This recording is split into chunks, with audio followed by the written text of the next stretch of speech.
Shall we begin?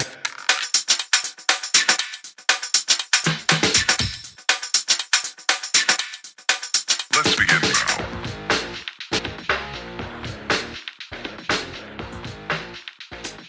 All right, everybody, welcome back to a brand new episode of the Frankly Francisco podcast. Today, I'm back at it with a new guest. She is an up-and-coming personal trainer. She is a coach. She has her own website that you can go to set up a session with her. I'd like to introduce everybody to Nicole Ho-sang. How are we doing today, Nicole? We are well. Thank you so much for the intro. I appreciate it. Thank you. Yeah, of course. So let's just jump right into it. You are a personal trainer, correct? That's correct. So at what point in your life did you get the itch to make fitness everything for you? It was a discovery that I could not be without it when I was transitioning from high school to university. And they have an option to fast track by taking what is summer school courses in the middle of each semester for high school. So I fast tracked, I got ahead of the game with all the credits. And in the final year of high school, they put a lot of precedence on what it's going to signify when universities are looking at potential submissions. And so I thought, cut all the extracurricular activity, no movement, no sports, no nothing, just make it all academic, get it done. And it was the most challenging year. I needed the balance. I needed the outlet. I needed the movement. And I think it's something that helps me succeed when it comes to the academics. It supported the ability to focus. And so I was lacking in the focus. And granted, everything worked out, but I recognized the value in that last year of high school. So a lot of people don't realize focus is a big thing. And if you can't find it, doesn't matter what you're doing. I mean, especially in the kind of profession that you're in, you have to be able to focus, because if you can't, how are you going to teach somebody else if you don't have the discipline yourself to be able to do it? So what got you into the actual training? When did you start actually coaching people? How long did it take you to get to that point when you can say, I'm ready?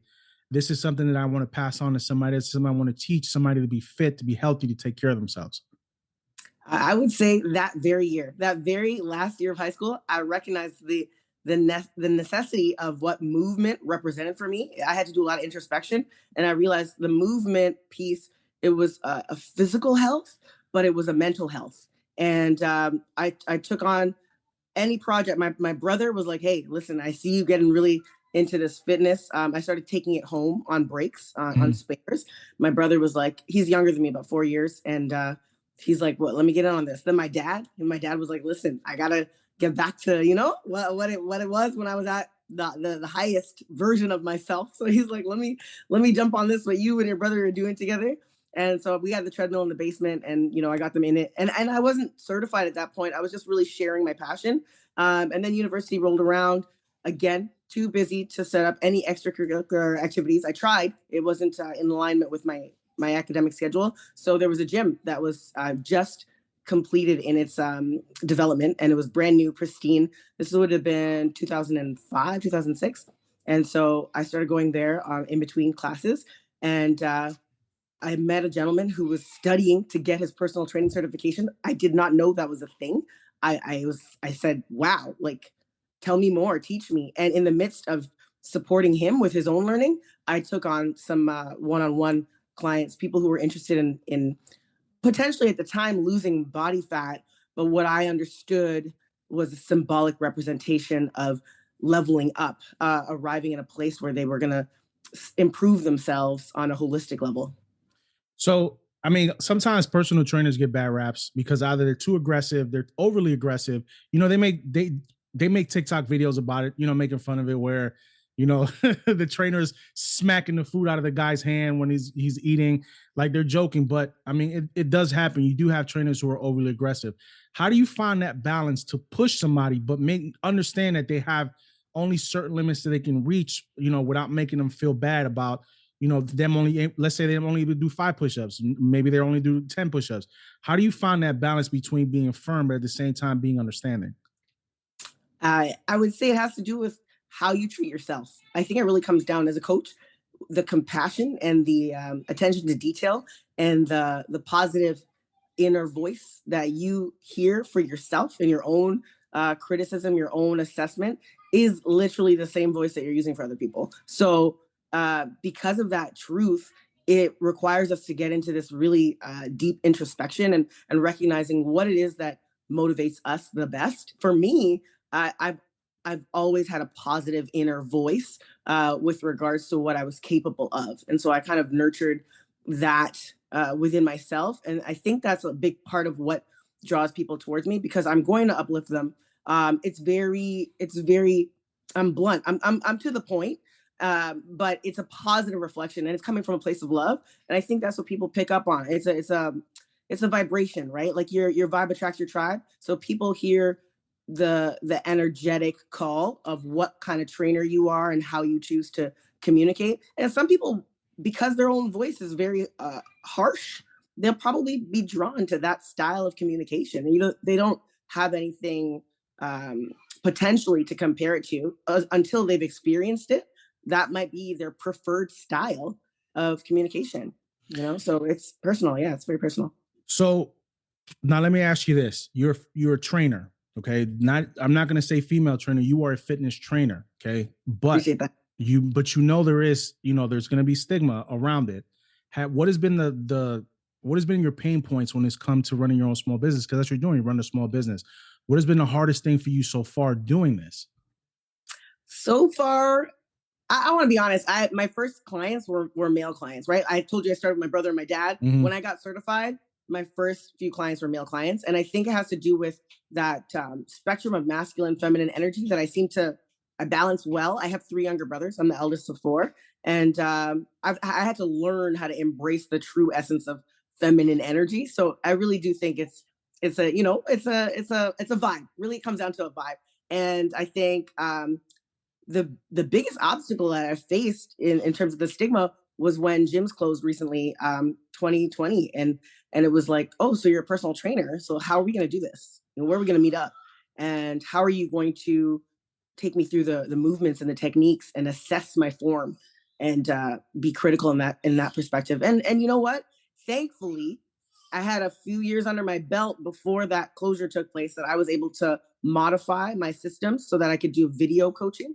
And my existing clients who'd experienced the one-on-one in person recognized the value was still there. They didn't skip a beat. We had a couple of days where I was like, how are we going to do this? And they were so open and so honest with their feedback. And once we switched over to video coaching, I believe that was the turning point. I became a digital coach, entrepreneur. And I was like, turn around, turn to the side, move your camera. Let's go. I need to see these angles. And I was giving the same cues, and they were conditioned. They were conditioned to the cues. So they knew what to do when I talked about neutral spine, when I talked about any sort of structural alignment.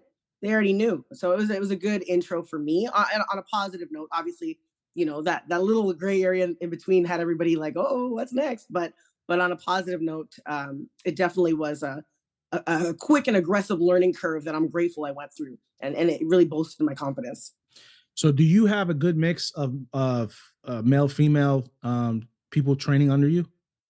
I do now. I actually know what it's an ebb and flow. I think there was a hot minute where there was only females, and I think it has something to do with what you're going through at a stage in your growth and development journey, and discovering what people are looking for. In particular, I'm always it's a little bit over my head sometimes what's happening, what people are drawn into, because I'm just going to be my authentic self every time. But I adapted my coaching to focus a little bit more on the mental focus, the ability to find what drives us, the purpose work. Really, people are drawn in. They're like, oh, I need to eat healthier. I need to align my actions with my thoughts. And if our thoughts are saying you got to get healthy or you want to level up at work, then what are your actions doing? Are they in alignment with that? And so I've opened up this realm where it's not actually exercise focused.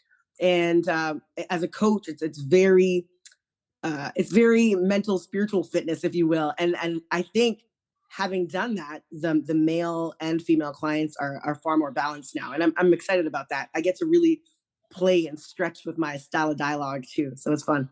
Well, that's a beautiful thing though. If you can find that balance and you can help people, because men have egos.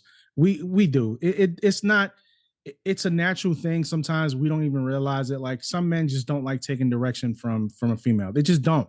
You know what I mean? And the more we grow and the more now we, men are able to express themselves a little bit more, those blockages are not as bad as they used to be. Cause 20 years ago, most guys are gonna not want to work with you.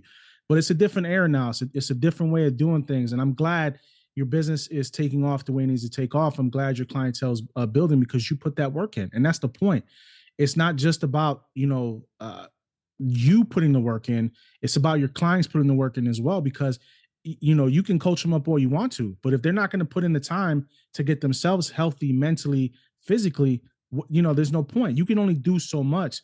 So I think you finding that balance is a good thing because you understanding the mental side of what's going on as well as the physical side.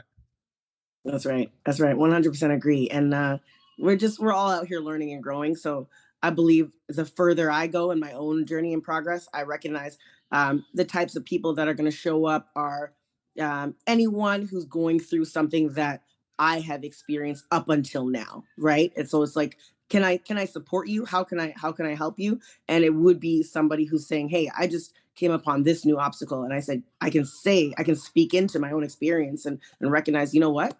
That's familiar to me. I can support you here. So let me ask you a question. Now, does the fitness trainer have a fitness trainer? Absolutely.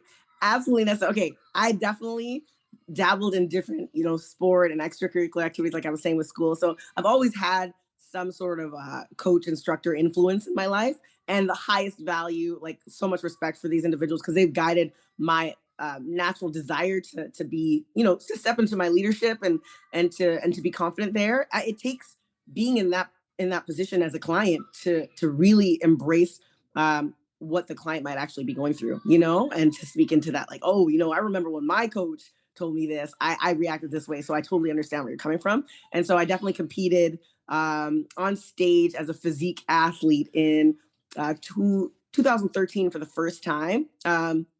Before that, there were a couple sort of model competitions. It was not the high level physique athlete that I'm used to, that kind of a demand. It was a little bit greater in 2013, and I had a coach take me through that.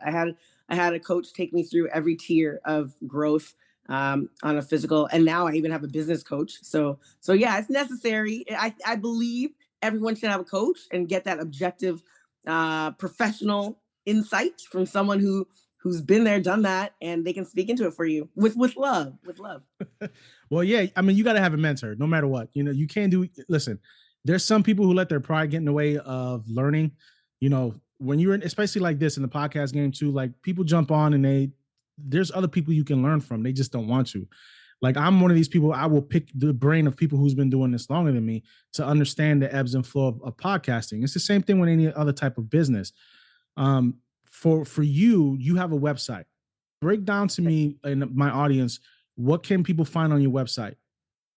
On the website, they're going to find, first and foremost, the testimonials are huge. I think it's really nice to get an opportunity to experience through someone else's communication style what getting coached is like through my style, my type of intuitive, positive.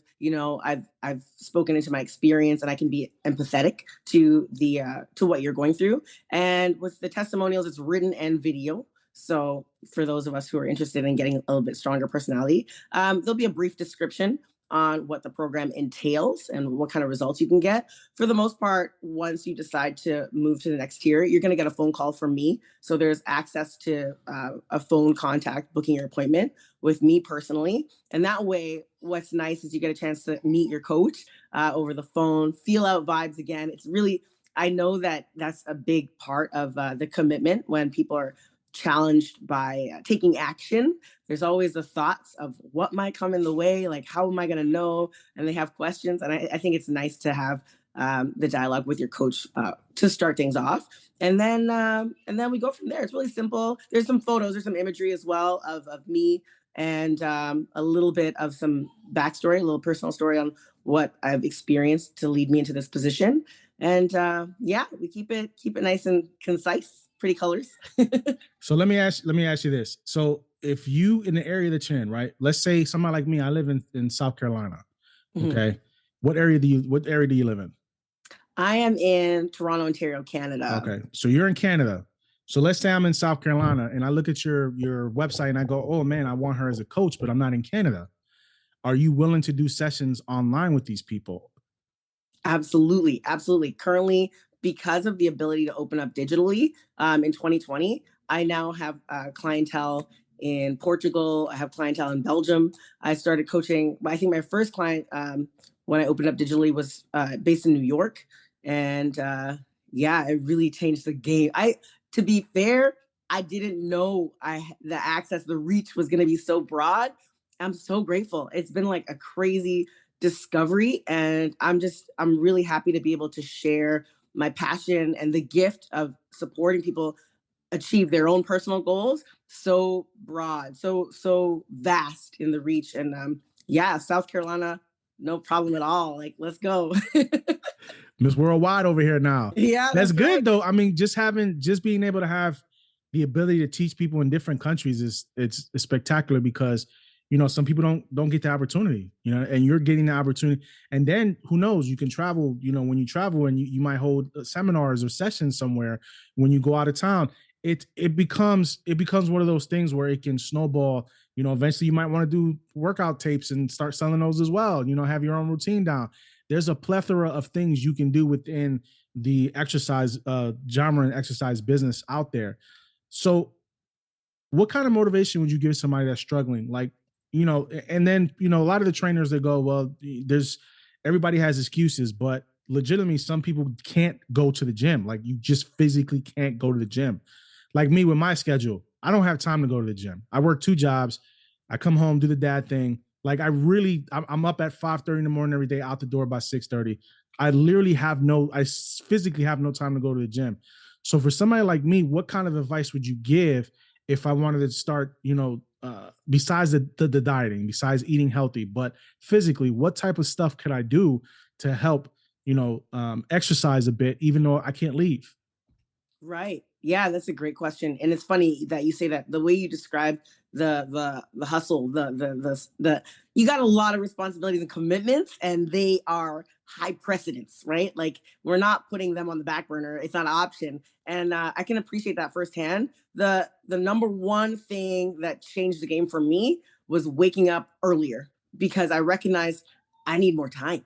It was really challenging to get it all, to fit it all in. I need more time. And so I just say, hey, what can we do? We can wake up earlier. So I would give myself an hour to start. Like, that was the first step. I woke up an hour earlier, because right away I could guarantee more could be done in that time. And it did mean I had to tailor my bedtime a little bit, because I didn't want to wake up an hour earlier and be less productive. So I had to tailor my bedtime. But I really did look at what it's going to be, what it's going to mean to be successful, and maybe even just check out somebody who's doing it, someone who's there. Like, they're doing the dad hustle, they're doing the, more than one job at a time, and they're working online. Seeing someone who's actually making it happen, I think that's what I'm bringing to the table in the conversations. I'm saying it can be done. Let's look at who's doing it. Let's bridge the gap between where you are and where you want to be. And that's what a coach does. That's what a good coach does. They're showing you that the goal is attainable, and we're supporting you on taking those next appropriate steps. So yeah, start there. Wake up 1 hour earlier, and then you can do whatever you want. You can cook, whatever you want to do. I mean, don't wake the kids up, but So a lot of trainers have a specific they have a specific routine. Like, what are you most proficient in? Like, some guys teach CrossFit, some people teach cardio, some people charge weightlifting. What is your specific thing, or do you do you have a combination of several things that you do for a full body workout? I would say my specialty. I'm most proficient in resistance and weight training. I spent most of my years in that space. Definitely, it's the dialogue. I'm recognizing a lot of the individuals I've coached in the past have shared has been the impact for them, because they would sign up and say, well, please don't make me do burpees, and I'm like, it's okay. We can get there without the burpees. But I recognize I speak through that 45 to 60 minute window, and it's connecting the dots for them. I didn't know there was a component in there where I was speaking their truths, they didn't tell me these insights, but I was dropping some gems, and they're like, whoa, that actually directly applies to my existing situation. And I thought, wow, is this like some psyche coming through? Like, what is happening? And so I recognize it's a dialogue because I'm speaking into the mindset, and I'm connecting the dots between how you move and what you can improve on a holistic level. If you're not going the full range with your motion, where else are you not going full range? If the flexibility needs to be improved, where else are you going to benefit from being more dynamic in your lifestyle? And so it's turned into the dialogue being the most impactful. And then the weight training, the resistance training, I think is what supported potentially the distraction for the person who's doing the activity. I think they surrendered to the truth and the insights coming through because they were in motion. Like, you're too focused on something else. And that's another detail when we talked about focus. When your attention is put somewhere else, like an athlete chewing gum, they got something else going consistently. And then when another stimulus comes in, it's loud and clear. It's razor sharp. So yeah, you're gonna experience on a physical level the weight training. It's dumbbells, it's barbells, and a little bit of a light load to move around so you can train your body. But it's going to be what you hear and how you're assessing yourself, and where there's room for improvement. That's really going to change the game. And I think that's the bridge between me offering the physical training and then the mindset coaching that gets people the most success.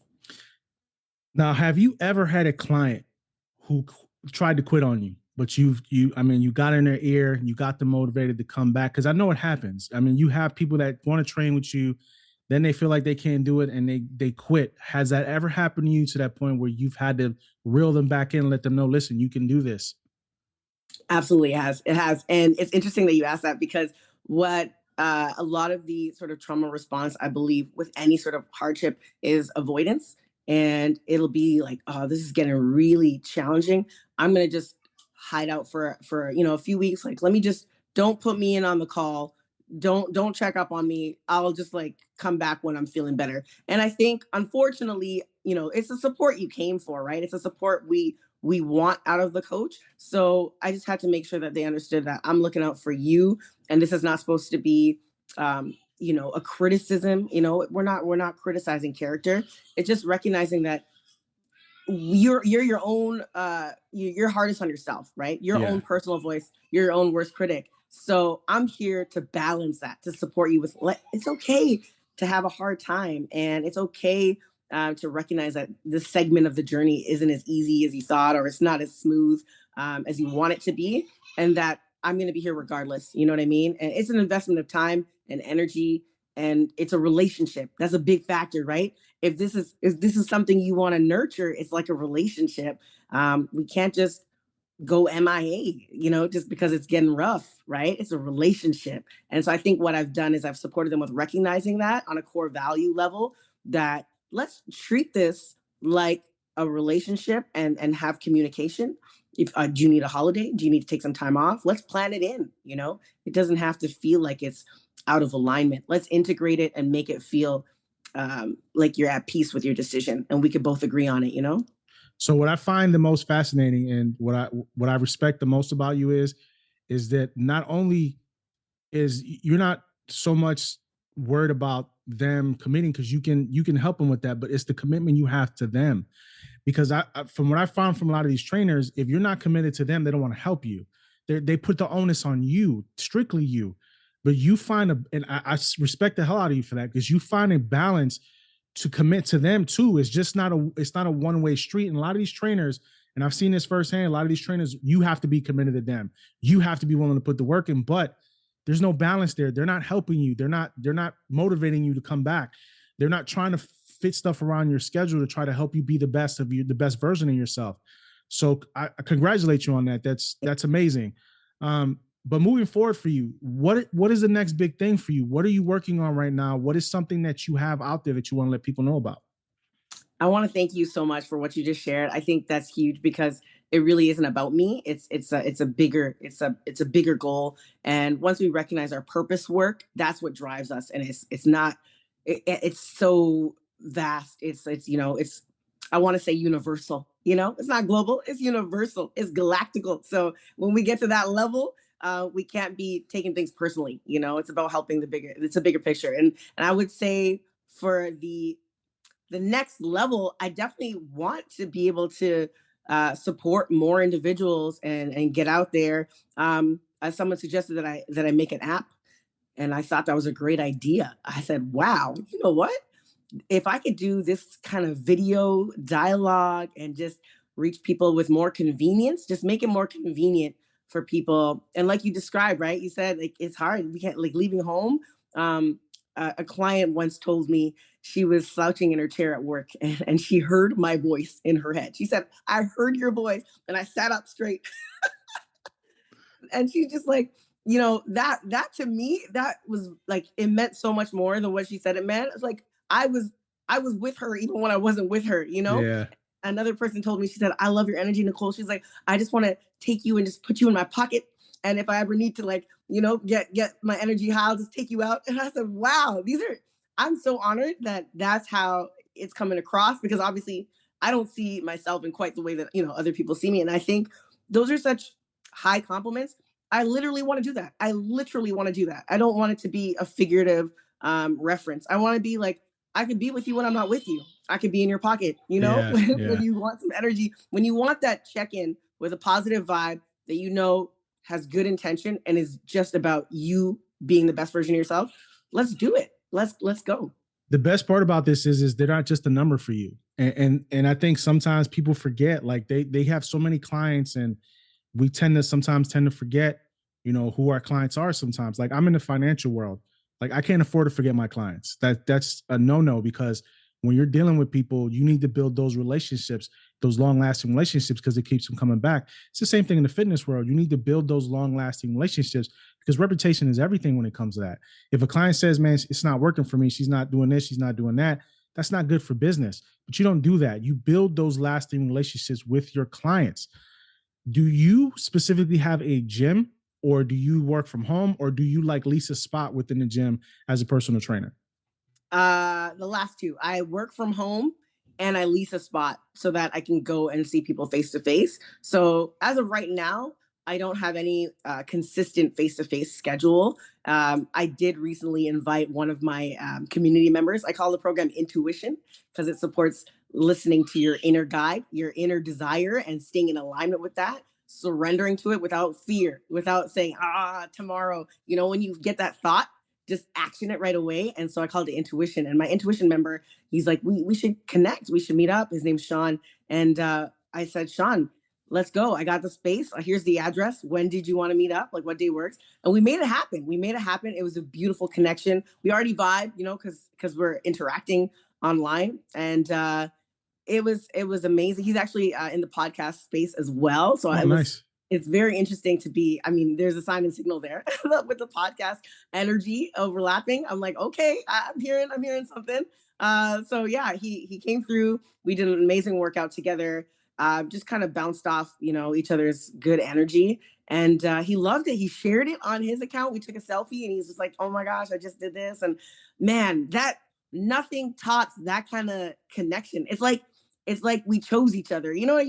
When you choose someone, Yeah. like Yeah. I want you to be around all the time. And we got to see each other face to face. It was magical. And so yeah, I would love to nurture more of those. And I did do a couple seminars actually, you mentioned, and they were great. They were in Toronto. So the idea of having more people connect on a single day, maybe hosting a group workout or some type of talk would be beautiful. I'd love to line some of those up and make a consistent schedule. Yeah.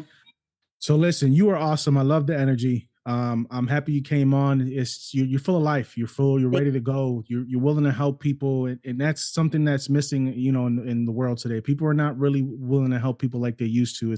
It's all microwave generation and get in, get out, get it done. But you put that effort in to get to know people. You put that effort in to try to make people healthier, not just physically but mentally as well. And I salute you for that. Let everybody know where they can find you. Let them know your handles, your tags, where they can find you. Yes, yes. Thank you so much for your kind words. I appreciate. I feel seen. Like you're recognizing something inside that, I've been trying to get out for a long time. So I just want to thank you so much. I appreciate the love. I can feel it. I can feel it. We're not in the same room, but I can feel it. And right now, I'm heavy on Instagram. It's Nicole Ho-sang Fitness. No hyphen, all one word. NicoleHosang Fitness. And I'm posting right now every update, all the places you can reach me through that one app. And I hope at some point I can stretch that a little bit, or maybe have another connect. But for now, Instagram is the hot spot. And when you check that out, you're gonna see links. You're gonna see the YouTube links. You're gonna see the Facebook links. You're gonna see the website links, the seminar dates, the locations. It's all there. So yeah, just use it as like that foundational source, and then everything else is gonna be connected to it.